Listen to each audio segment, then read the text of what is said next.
Hey everybody, it's Peter, and this is a fun one. If you wanted to get a really nice side-by-side, but you didn't have the budget for something fancy, let me introduce to you the Yamaha Viking. See, this Yamaha Viking is kind of known as sort of that entry-level kind of thing where you can get, basic wheels, basic performance. It's got electronic power steering. It gives you the capability that you want, and this is the Yamaha Viking.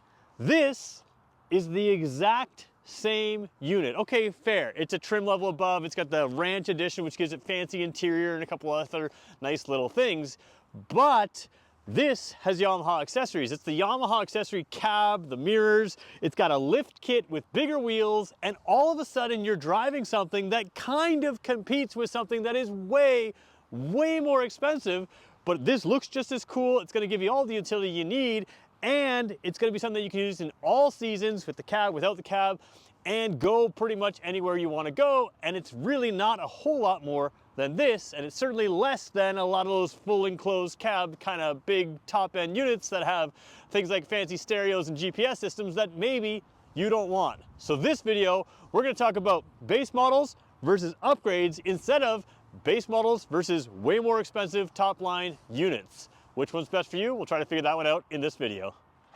So I don't want to crap on the Yamaha base model Viking LX too much because it's actually a decently competitive unit for the price, and it's actually decently competitive for, whatever you want to do with it. So you got a couple nice things in here. It is a 3-seat. We'll show you that in a second. You got these mini kind of doors there to give a little bit of dirt protection if you're going off-road. You do have pretty small wheels, but again, those are going to be cheaper to replace as well. You do have a nice little dump bed here with the strut assist, so that works well. Slam it down. We'll talk about the back in a second, but basically what you've got here is a base level unit. So let's check out the back, we'll check out the cab, and then we're going to compare it to the high-end version over beside it.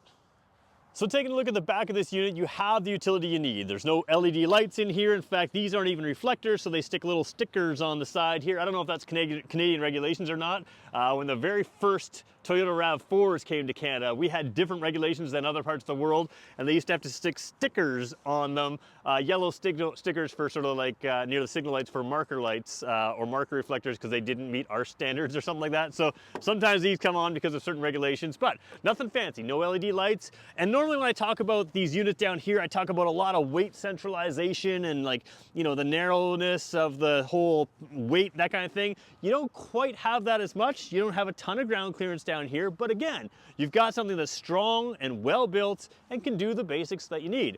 Tow's about 1,500 pounds. It can fit 600 pounds in the bed. We showed you it's a dump bed here. Let's take a look inside the bed right now.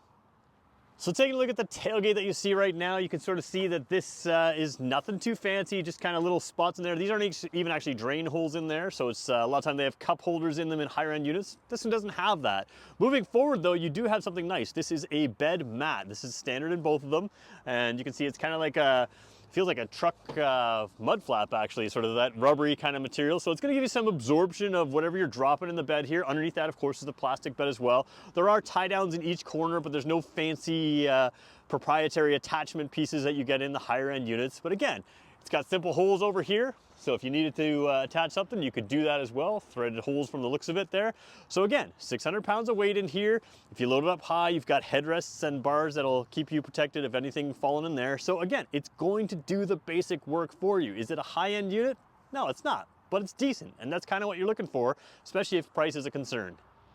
Taking a look at the front here, you basically have some standard, cheap to replace plastic pieces over top of bumpers. You've got your solid steel bars there, and of course you've got the halogen lights, no LED lights here. Now halogen, of course, do melt the snow. LED lights don't always do that, so if you go to a high-end unit, you don't ever have the ability to melt the snow off some of those LED lights.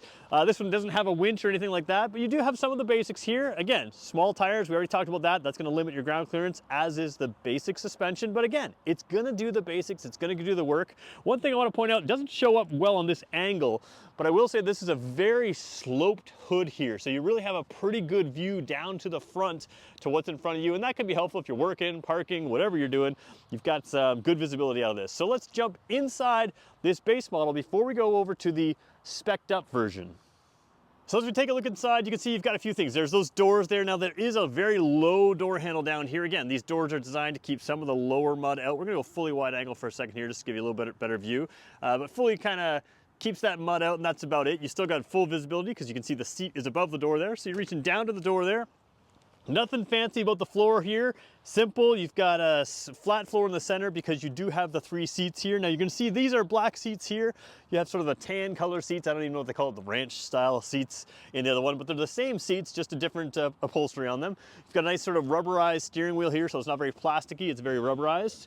And as we take a look in here, very basic stuff, right? You've got, we'll zoom all the way in there. You can see your 2-wheel drive, 4-wheel drive, and differential lock switch. You've got your headlight switch down below that there. That's all beside the steering wheel. We're gonna go full wide angle again. Coming across here, you've got cup holders in front of you. Rubber mounted there, nothing there. Overall visibility is very, very good out of this, and that's sort of what you would expect for something that is wide open. Now, on camera, the next one is going to appear to have less visibility. I can tell that. It does have a little bit less visibility, but I think it'll look worse on camera. So, manual parking brake right here. You've got low, high, neutral, and reverse right over there, of course. A basic dash here. One thing I like is when you turn this on, it's not that loud, and that's one of the keys that you're gonna wanna have if you put a cab on things. Sometimes they get a little louder. Currently set to miles an hour. You've got fuel gauge on the left. Ooh, we got a lot of glare there. See if we can get it right. There we go. Fuel gauge on the right there, sorry. You got odometer in there. Let's see if we can cycle through here. Well, that just says clock and select. So we're selecting stuff, trip A, trip B, odometer, and that's kind of the basics. So you got just the basics in there. You can select and reset them. You got a good display there. Neutral, parking brake light is on. Again, a lot more glare that you're going to see on camera than I see in person here. Yamaha electronic power steering, YEPS. There's the other EPS sticker right there. So you've got electric power steering here. A couple cool things that are a little bit unique. First, oh, that's not unique here. You got space down here, but above that, you've got a little pin there that can lock in this 2-level bar there. So the idea is that the seats are still level here, but if you're sticking someone in the middle, they might be a little shorter. It's a little bit of a raised platform there, and you also have a little bit of lowered area here. So if you're sticking a kid in the middle, they're going to be able to grip this. It's at a better height for them. They can still see out easily. So you've got a good bar there, and of course you can take that out if you don't want it in there. So nice to have. Glove box in there, and of course the headrest back here just to keep you a little bit safer if you have stuff.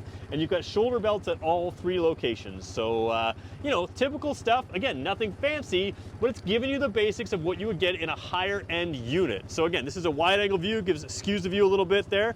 You do have, oh no, you do not have a tilt steering wheel here. I thought you did. Maybe I was looking at something else the other day. So there we go. But rubberized steering wheel, placed well for me as a 6-footer. Very comfortable seating position. All right, let's compare that to moving up to this one in front of us, which is the same basic unit, but it really feels like a lot nicer unit. So let's jump in there first, and then we'll work on, start at the inside, and then we'll work our way to the outside. So as we head inside, I gotta say, this is visually really striking, and it shows up far more in person. This thing looks like it's way more expensive. Now there's a few things that do that. Obviously there's the lift kit and the bigger wheels. That's really the big thing. But this cab gives it a whole different look, and because it is a clear cab, you can sort of see right through it. You've got the bars in there. It really kind of gives it some flexibility and visibility, and almost in some cases more visibility than you have, like if you look from the front seat down out that front corner compared to over here, you can't look out that door. So it just gives it a whole different look. Now part of that is this ranch edition coloring on the top end version here. You've got that nice ranch edition coloring, and you do have the nicer seats, but it just looks a lot more expensive. And while it is more expensive, it's certainly not as expensive as a lot of the enclosed cab fancy units that you see that just have more things than you need. So let's jump in here for a second. I was gonna make a cut there, but let's just keep going. All right, first thing, door handle on the outside, you have locking doors, and you can see here, you've got some good rubber seals there. So you've got a well-sealed cab. Windshield, of course, seals down as well. I believe it can pop up, and I believe it's removable. So we're gonna go full wide angle for a second here, just to give you a little bit better view. It can sometimes skew that view, like I've said 1,000 times before in my videos. Again, the seats are the same here, but because of the different color, it looks like a lot higher end unit. So I was wrong about tilt steering. Steering doesn't adjust, but again, it's in a good position for me as a 6-footer. The controls in here are basically the same. So as we jump in here, you got the door. Let me just show you how the door works. So you got the opening. Let me just switch the camera view. There we go. There's the little latch to open it. And then you've got a handle down here, which I can grab. So we'll go wide angle for a second again. You can pull that in here. Now what's nice is if you have this on in the in the traditional, like even in the fall, spring, whatever, you can open these windows, get a lot of air. You can open the front, get a lot of air. You don't have to take the top off to get air. What's weird is it looks like it's not sealed here, right? Because you've got the bars, but it's actually glass outside there. So you have a lot of glass here, outside mirrors here. I like the inside mirrors. I would put an inside mirror on here maybe.